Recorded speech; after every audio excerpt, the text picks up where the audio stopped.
So without any further ado, please help me welcome the man, Jason Young.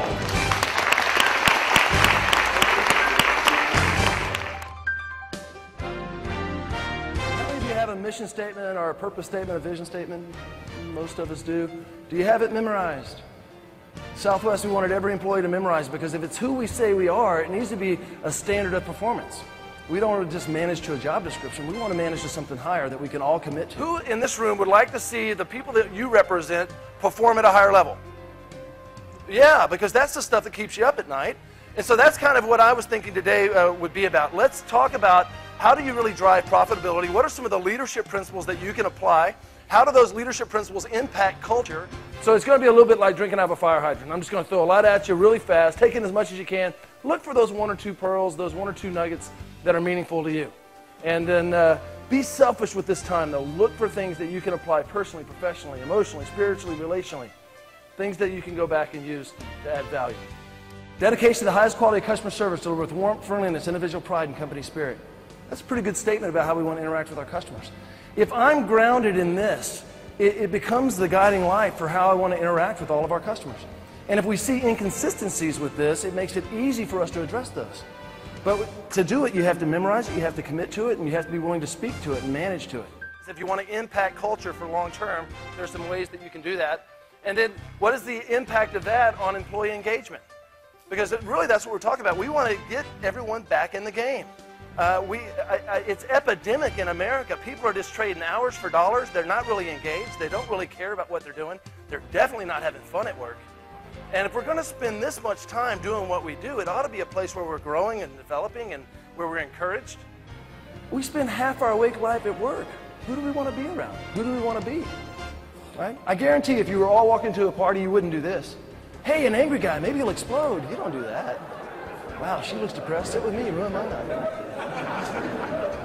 But I watch people go and spend half their awake life at work around angry, depressed people and never do anything about it. And we want to build it right into who we say we are right from the beginning, in our mission. This is who we are. We're fun, we're creative. We want to free people up to be fun and creative. They focus on their strengths and they grew exponentially. You take a customer service person, let them focus on customer service, they'll grow exponentially. You take a trainer, let the trainer focus on training things, and it grows exponentially. You take Jason, put him in accounting, he'll jump off a bridge. It's not my giftedness. I don't think that way. And so this thing around giftedness, and you know what's sad is I see people promote themselves right out of what they love to do and what they're gifted in. They promote themselves right into something they're not gifted in, all for the sake of money. I had a customer service agent in Los Angeles. Right after I got there, she said to me, "I'm not paid to smile. It's not my union contract." Oh, okay. But I had just come out of customer service training where I've been teaching this, so I was well grounded in this. And we train all of our supervisor in this same kind of thinking. It's not me writing up the employee or me telling the employee they're being insubordinate. It's me reminding the employee of who we are. And that's exactly what I did. I said, "Can you do me a favor, shut your position down, come with me." We went to the back office where we have this mission statement hanging. And I took it off the wall and said, "Have you seen this?" She said, "Yes." I go, "Let's review it." Dedication to the highest quality of customer service delivered with warmth, friendliness, individual pride, and company spirit. Now, in case you forgot what warm and friendly means, on the back of that, we had behaviorally defined what warm and friendly means. Just 3 things. You smile, use the customer's name, and you thank them for flying. You are paid to smile. Please go back to work. I'll be letting your union rep know we had this conversation. New York Times did a survey. The #1 reason people work in America, guess what it was? Compensation was number 4. Benefits was number 3. Number 2 was the nature of the work. I get to do something I feel competent and capable to do. The #1 reason, I want to be recognized as being significant. If 90% of my emotional recognition is going here, what am I training this 80% to do if they want my attention? To go here. You want to radically change the way your department feels? Start using all your emotional energy, recognizing the behavior that you want repeated. Use your best business demeanor. Privately, pull people aside and correct this. You will see people scream that direction. See how different that feels? And if you have a group of supervisors equipped to use positive language, I mean, that's so much stronger than "I'm going to write you up." Right? So let's begin to think about who are we? Right? Same is true at home. I have a 5-year-old daughter. She'll climb in the middle of our glass top table to get to the fruit bowl. I'm afraid she's going to fall through. She's built like me. And I'll say, "Laura Lee, honey, you're a good girl. Good girls don't climb on the furniture. Get off the table." I want to reinforce that your behavior is inconsistent with who you are.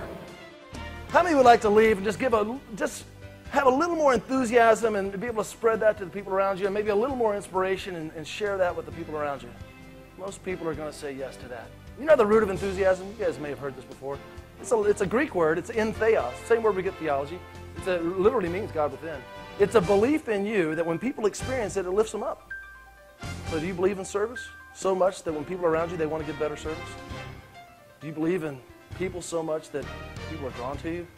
Do you believe in relationships and community? If we do, let's share that. Let's let that energy go. Let's be a blessing to the people around us. That's like inspiration. That's what that is. You know, to inspire, you know what that is? It's a Latin word to breathe.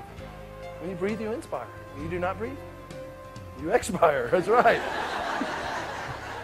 Think about this one of two ways. What happens if employees feel like they have no responsibility, no power and influence? What mentality creeps in?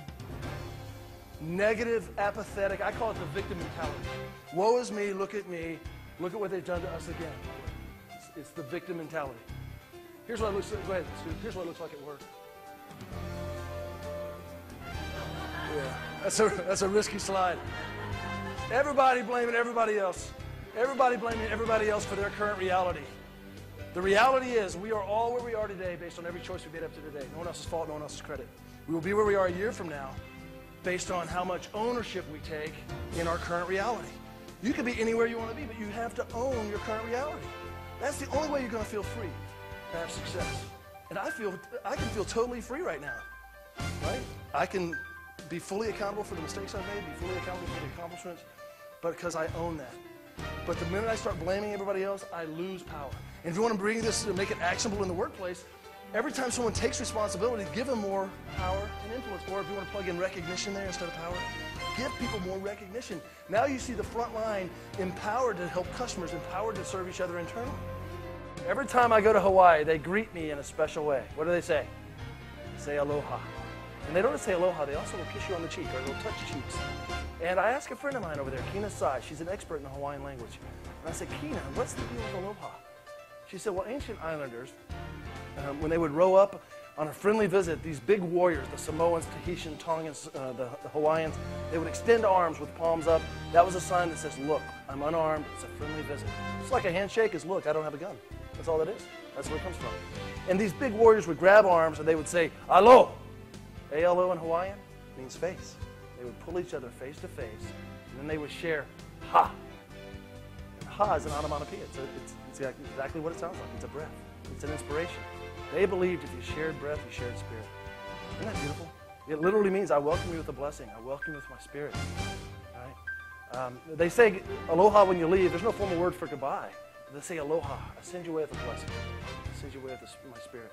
The word Hawaii is the same root word. Ha. Why? Why in Hawaiian means water. Hawaii is a place in the water that renews your spirit. A place in the water that brings life.